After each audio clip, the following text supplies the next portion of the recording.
Good evening everyone. So I am Taylor Belara from Batch 4. So yung topic ko ni Pastor Russell today is all about the beauty. So ang scripture po na ibinahagi ngayong araw is all about the Hebrews 1 verse 3. Pero sa unang video niya, meron siyang binigay na Bible verse which is all about the Psalm.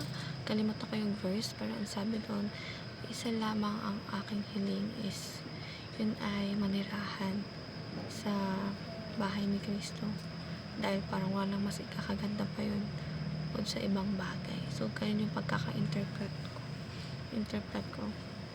Kaya ng sabi ni Pastor Russell, lahat ng kagandahan na meron dito sa mundo natin is galing kay Lord.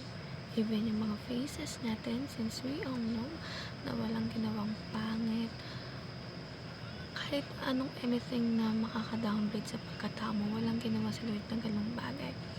Na-form lang yung salita, ay personally para sa akin, na-form lang yung salitang pangit.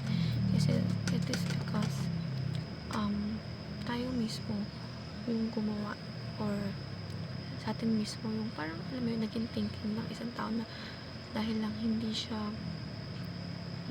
kaano ng itsura mo is gano'n na yung nakikita mo sa kanya which is not good since Lord ginawa niya tayo ng pagkakapantay-pantay at wala sa Lord na ginawa na anak niya na ang tingin sa bawat isa ay pangit or mababa since sabi nga ng Lord is itinataas niya yung mga taong nagpapakababa at ibinababa niya ang mga taong nagmamataas.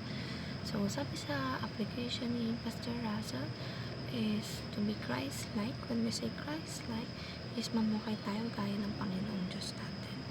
So, sabi pa doon is Jesus is a representations of God. So, si Jesus yung nagre-representa kay God. Kasi ano sila di ba ang tatlong persona? Grabe, napaka-grateful natin sa Lord no? Kasi they are willing to give everything just for us even we're all a sinner. So hindi man tayo deserving pero si Lord yung nagpa-provide, nagbibigay ng kahit walang sukli, hindi humihingi ng kapalit.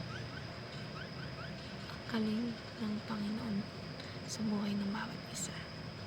So tayo bilang mga anak niya is the only thing na pwede natin mag-give back sa kanila is magtiwala tayo, mahalin natin sila, ibigay natin yung mga deserve naman ng Lord sa kanila.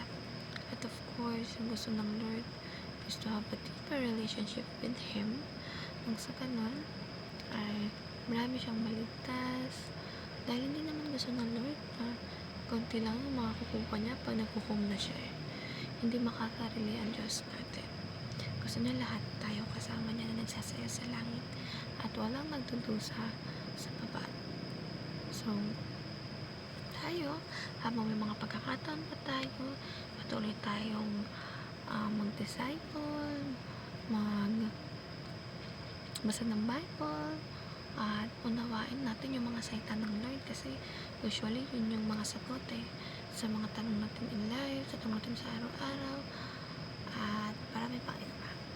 That's all. Thank you for listening. Bye!